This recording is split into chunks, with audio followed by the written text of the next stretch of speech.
Hey, welcome back to the Springs in the Desert podcast. I'm Jillian, your host, and I am joined today by our contributor and good friend, Ian. How are you today, Ian?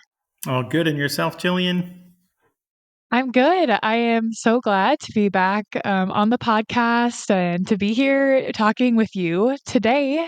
We're going to be kind of taking a little different spin on a conversation that we have often here at Springs. Um, Listeners, today we're going to talk about Mother's Day, which I know can be a little bit difficult, right? To experience and to be out in the community sometimes for those that are in this community. And our conversation today is. I just want to really get Ian's perspective, right, as a husband and a companion to another team member, great friend, Cassie, and just get, sort of a man's perspective on what this day or really any day, right? I hope this conversation could be used for maybe other holidays or other maybe anniversaries or things that might be difficult and what this really complementarity between man and woman spouses look like. And just to give some practical suggestions about maybe how we can really come together and be united on these days that are difficult. Ian, thanks for just opening up this conversation, and I just want to begin. Mother's Day, whether we're at mass or maybe out at a restaurant, or maybe family is in town, or maybe we're just at a store, right? Or watching TV or on the radio, right? Like there could be advertisements, there could be announcements, music, all sorts of things on top of people and kind of regular routines that happen on days like Mother's Day. And I just wanted to open up the conversation and what have you as a spouse experienced or witnessed, right, observed from your wife on these days? What are some of the things that you have noticed can be really maybe difficult for your spouse and I'm sure for many, women in general on these kinds of days? Yeah, it is such an important time of the year, where we're celebrating motherhood. I've had so many conversations with Cassie, my wife. We've been married for 15 years. I consider myself a latecomer and kind of tuning into her experience on Mother's Day, because we're there to celebrate the women and the mothers in our lives, and it's also such a triggering time. I think that's the one word that just keeps coming to my head because of so much in our culture. It's singling out this, you were able to be a mother, and so it's not a general holiday where you're just celebrating women or that sort of thing, or femininity, or however. It's this one particular magnifying glass is being placed on um, this one role that you have. And the triggers, yes, you see it so much. I think on TV commercials, you're getting bombarded with them in your emails. Also so many different types of ads. Get this for your mother or your wife on Mother's Day, all that kind of thing. Yes. Um, yeah, there's so much of that. And what happens is, especially at church, like say Mother's Day Mass, that was a really a tough time for Cassie. Because the priest would typically say, "Oh, the homily will say something about motherhood and all these wonderful things, and your child this, and you do this, and you're nurturing them, and you're doing all this." And they're playing it up, and then, "Oh, can I have all the mothers stand?" And so all the mothers stand, and it just really, it was very difficult, very painful for her, and she just felt like, I remember, I don't know how many times she told me this in different scenarios of those kind of similar, how is it, those similar blessings or those conversations with others where people are in a group and they're all talking about their kids. She just feels as though everyone's looking at me and feeling sorry for me, and thinking that I'm living my life wrong. It's just like this, almost that sense of shame, a very strong sense of shame. And it was just, I didn't notice it. I always kept trying to reason it away in those early days. Just oh, it's okay, or Sure. you have great motherly qualities, that sort of thing, and you have your godchildren, and but it was never hitting that wound that was really being triggered in her, that was being brought out. And yeah, so it's so difficult because there's this spiritual aspect, because you're there for mass, you're there to give glory to God. But then Mother's Day is it's like a national holiday kind of thing. It's in the culture, like American culture kind of thing. And um and then there's the psychological journey of it. So there are all those things. But yeah, I think just between the spiritual and that national holiday coming together there in church, and then so Mm. that makes it difficult. And then also people too in church are like, oh, you don't have kids, that sort of thing. And then, oh, I'm so sorry, or oh, then they start to kind of problem solve. Right, right. You hit on so many things that I hadn't even thought of originally. One of the things that really stuck out to me was emails. I I get so many emails, from businesses or, yeah, ads that come into my inbox that some years, I was able to just, delete it really quickly and it just okay, it's just sort of a spam email. But, other times that it's really difficult to, read those emails or get them. And yeah, to that, there's so many different feelings that can, run through our minds and our hearts on those days. Um, and Hmm. at mass, like you said, right, we go to be nourished, to be more united to Jesus, and that particular call out, right, of mothers, could you stand? I think, could sort of feel conflicting, right, in our hearts that we are coming to be united, and I feel this sort of divide, not just maybe from my pastor, but from this community at large. And so, we will link in the show notes. We have several different resources for pastors, but one of the encouragements that we give is to ask all women to stand, right? Because we are all spiritual mothers and fathers. We are all, like you said, it's not just, we're not, Mother's Day isn't this national holiday celebrating femininity at large, but truly, like, women have these beautiful gifts that are to nurture and care for and provide. And I think to Right. honor all of those things, there's ways we can do that in the community. While you were talking, Ian, one of the questions that came into my mind that I was just, curious about on Father's Day, what is that like for you? Right? Like the feminine heart and the masculine heart receive things a little bit differently. And so I can really relate to some of the things that you were sharing that Cassie has felt. And I wonder if you would be willing to just share a little bit about Father's Day, if those emails or the ads or, all these things that we see in the world, and then even, at mass, if there's a blessing, what has that felt like for you?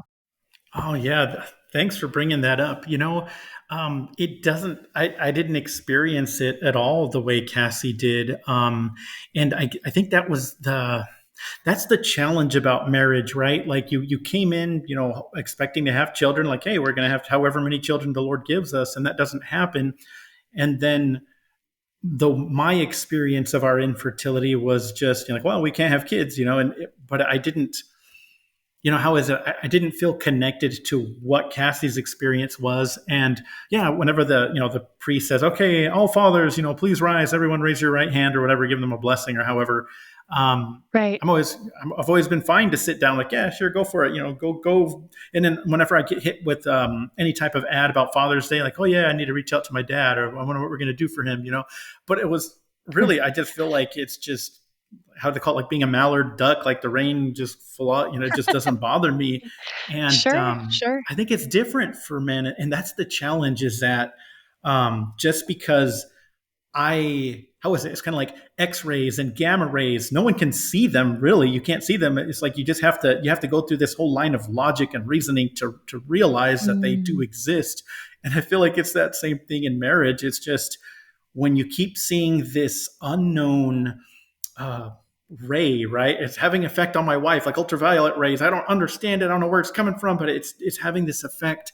Um, it's really just trying to name it, try to build a vocabulary, try to understand like what's this emotion she's experiencing, what did they say, how did she take it, and and we started learning about things like bad beliefs that you can have, and the grief, that you're, like Cassie told me, I'm grieving the mother I can't be, I'll never be, or I'm grieving the child I could never have. And when she told me that one day, I was like, it made it more concrete for me. Like, Yeah. you're grieving the child, and I was like, so you're holding, like, I don't know why it just brought this imagery in my head that I'm holding an infant, but it's not there, and I'm sad that it's not there. And even right now, when I say that, I'm like, I like want to cry. You know, it, Yeah. it's just it's a Yeah, that's spiritual realization. Yeah. that's I appreciate you sharing that because that is really, the concrete, right? That here at Springs, we are always encouraging fruitfulness in whatever way it is that God is calling us to be. And although, right, that's a beautiful challenge and the call of all of us, right, to be present and to receive what God is giving us and to give what He's asking of us to give, right? That grief is real, and we don't want to avoid that. We don't want to surpass it. We don't want to ignore it, or push it aside. And Oh, we I do did so have much of these, that in my early marriage. Yeah, you shouldn't feel that way. Don't think of it this way, sweetheart. And oh, don't look at it that way. And it's right? many ways I was trying to control the way she felt. I didn't realize that, but I was trying to don't feel that, or try to get her to discount and minimize things. It's like, yeah, that worked for me, but that was just not the way to approach my marriage with her. And how was it? However much I tried doing that my instinctual way, it never worked. It just absolutely never worked. And after about 5-6 years of marriage doing that, it's like, okay, I need to understand something, Lord. I don't know what it is, and it sounds like it's going to hurt. And that was, yeah. Yeah, and I think that really just draws into the point that there are going to be reminders, whether that's on Mother's Day or Father's Day, or maybe in a conversation with someone else or out and about, right? That there are longings of our heart that aren't fulfilled. And Mother's Day and Father's Day are, they are and can be really big reminders that this longing for a child isn't fulfilled, and that although yes, we can encourage and recognize the many ways that we are mothering and fathering to those in our lives, the unique expression of motherhood and fatherhood that we've been longing for perhaps hasn't been fulfilled or not in the ways that we were hoping. And Right. yeah, so that's, I appreciate you sharing that because it is I remember talking with my husband, and he likewise didn't feel the same sort of sadness, or maybe even for me, I felt a little awkward at mass, and he didn't necessarily feel that way, but there were other things. There were other times, other moments where, his siblings started having children, and Hmm. especially after we lost our two children in miscarriage, who would have been the same ages as some of our, nieces and nephews, and realizing that, oh, about this time we would have been able to do X, Y, or Z, Right. and even, just realizing, there's all of us, on this path are in different places and have different experiences. And even that can be complicated. I have friends who have never been able to conceive, right? We have teammates who have never been able to conceive, those who have lost, and those who have never been on this path. They've been able to, some friends have been able to get pregnant easily. And so to be able to come together, and like celebrate each other and address those concerns. It's challenging, especially as you said, right, that men and women might experience those days differently. And Yeah.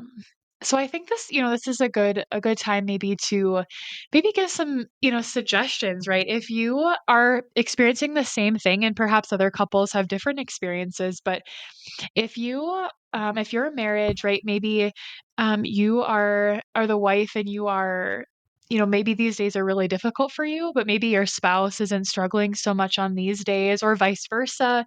um, Ian, what has been helpful for your marriage in terms of support on these days? When there's a variety of emotions, a variety of, as you said, events or words or things that might, be a bit triggering or might be really complicated, to work through. What are ways Hmm. that have been helpful for your marriage to support each other, but more specifically, you to Cassie? Yeah. I look back at my own journey as a man. I started in my early 30s. I started kind of going through like depression, started going through, negative thinking, started realizing, like, hey, these other younger work colleagues of mine, they're so much faster, mentally than I am. And long story short, I started realizing I had ADHD, and then I had to start kind of dealing with these emotional things that were happening in my life, and I didn't know it. I just kept, pizza and beer and watching shows and hobbies and traveling, all that stuff. I kept thinking that was making me feel better, but there was a point in my early 30s where the bill came due, and that was where I started running on fumes and I didn't know why. And in that process, I started learning about the word depression and what it means. It's a lot of like depression could be a lot of unresolved emotions that you just kept kind of, just throw that in the closet, throw that in the closet too. And I started making that connection that, hey, every time I'm reaching for some type of worldly comfort, um, is it because there's some emotion I'm feeling right now? Am I feeling sad? Am I feeling like celebratory? Am I feeling disappointed? And I started realizing, kind of like with fast pitch, Major League Baseball or something, it comes at you 95 mile an hour. And I started realizing, like, wait a minute, when you start to kind of do a freeze frame, oh, that right there is jealousy. Oh, that right there is, that's a lot of disappointment when that happened. And when I started healing in that regard, naming those emotions, I recognized them in myself. And lo and behold, this woman that I'd been married to at that point, I think about 6 years, I knew these looks on her face, but then I started giving it a name like, oh, she's anxious right now. Oh, she's whatever, she's happy. Oh, she's feeling insecure right now. All these words that I was never really taught growing up. Our society doesn't value it. No one really talks about it in our careers. They're just like, hey, suck it up, buttercup. It's, work Right, hard, play hard. That's the culture we're right, from. right. That's what it means to be a man. And in all humility, that was where I met the Lord. I really, really met the Lord, in terms of like, Lord, I need your help. I don't know what's happening here. I'm a full grown man, but yet I feel like a child. And that was where I started to attune to my wife. I started coming into what she was telling me all of those years before. And then we went on a marriage encounter about our 5th year of marriage, and that was where they started talking about emotions, but feeling each other's feeling. Don't solve it. Don't say that an emotion is bad. Don't try to kick the emotion Mm, out the room, but just say, hey, what are you feeling? How would you describe it?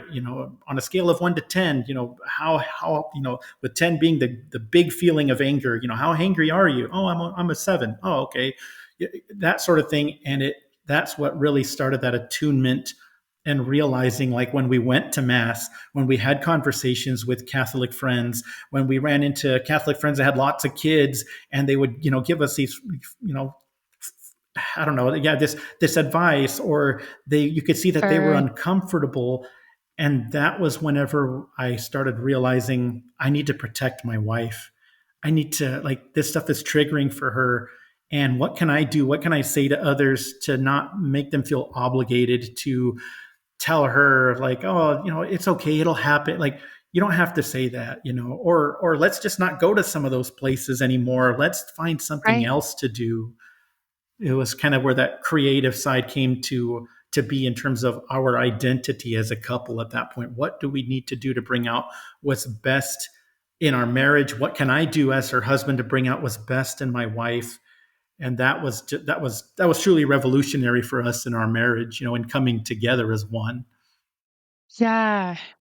Well, gosh, I mean, just thank you so much for sharing that. We all, as many of us probably, have our own stories that, right, God is so close to us in our weakest moments and in, right where we're really struggling, right? Where we are weak, he is strong. And so just how beautiful, right, that you are able to meet the Lord while working on virtue in your own life and able to by that recognize how it's also right you're not alone, you're one flesh with your wife, and how you can serve her in those ways. And that's this idea of protection is really, really something beautiful, that Right. I think a Yeah. lot of I couldn't agree with you husbands more. could relate to. Yes, I think so many husbands in our community could relate to this idea of protecting and wanting to protect and trying to find ways to protect. And so before we wrap up this episode, I'm wondering, if we could just maybe give some practical ways that husbands could protect, their wives, what that might look like, right? And it's not as if we know that people in our lives are typically not trying to intentionally hurt us. They just might not have the words, or we are in these routines and we just say things sometimes without thinking. And Hmm. so what are some things that you have done that have been helpful, to Cassie, and making, whether that's Mother's Day or other days, uh, at least an experience of calm and peacefulness, maybe even joy. Yes, I'm really excited about this part because I'd never sat there and thought about all these ideas that have come up over the years as to how to support my wife through Mother's Day season. And one thing I wanted to clarify is, yes, men are there to, we want to protect our wives, protect our marriage, but it's not the same as avoiding. I know that there's certain Yes, people you may want to avoid if they're, very uncomfortable, or they're just very, very insensitive, and it really hurts your wife. And, they might mean well, but they just emotionally, they're not safe to be around. And sometimes, sure. you have to be very, you have to kind of skirt around it, artfully, but not altogether avoiding. You do have to grow as a couple. You do have to go out Yes, there in yep, public sometimes, and people might ask you a hard question. But when your wife knows that you have her back, when your wife knows that that you're there to protect her emotionally, and to that goes a long ways in terms of just understanding her. But what's exciting about Mother's Day, I think the opportunity is that you as a husband can really focus on how your wife has those kind of motherly traits to her. How has she been nurturing and supportive of you, encouraging of you over this past year? In what ways have you seen her express her motherhood with your nieces and nephews? Or, say if she works with kids in her job and you hear her and see, in what ways can you compliment her and say, hey, you know what, you would have been a good mother. You're doing good motherly things. And I think that has scored me so many, as I call, brownie points with my wife, because it'll stop her right where she's like, really? Thank you. Like, I'm like, wow, I just scored points, and once again, it's one of those things I never knew existed until I came into her grief, into her sorrow, that I started realizing that there's this other language to speak. And so, another thing too, in terms of what traditions can you create for your wife, or with your wife for Mother's Day. I think one thing to do is to ask your wife, hey, sweetheart, I know that Mother's Day can be a tough day, it's a tricky one. What do you want to do on Mother's Day? And some of the ideas that have come up for Cassie and I over the years are, let's go to a different mass. Let's go to a different church than the one we are at, because too many people know us there. Too many people are going to want to say something, and sometimes that sure. anonymity is good on that day.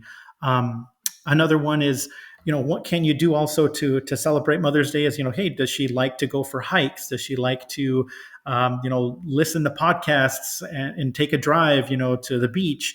Or do you guys want to use that weekend to go somewhere? Go take a little weekend trip somewhere. um, because it shows her, you're giving her that quality time. You're giving her that chance to just kind of step out of the world she's in and to just be together and to be with the Lord. You can take the time, if you go hiking together, you could say a rosary together. So there's these little traditions that definitely be open ended with your wife. Ask her, hey, what do you like to do? And you might already know some of the things she likes to do to relax or to get energy, some recreation. Those are the things to do, to be looking out for with her. Another thing too is you could stay home and listen to her some favorite music that she likes and work on puzzles together during that day. Mhm. These are all kind of things that we've done over the years, and I think that it's worth a try. As a way of showing your spouse that she's valued and that she's loved. Wow, thank you for all those suggestions. That all of those things sound really lovely, things like I would like to do, and so I think that that's a really, um, yeah, just a beautiful beautiful array of ideas that I hope, our community, can at least take one of those and maybe try them this year if that's something that you're at.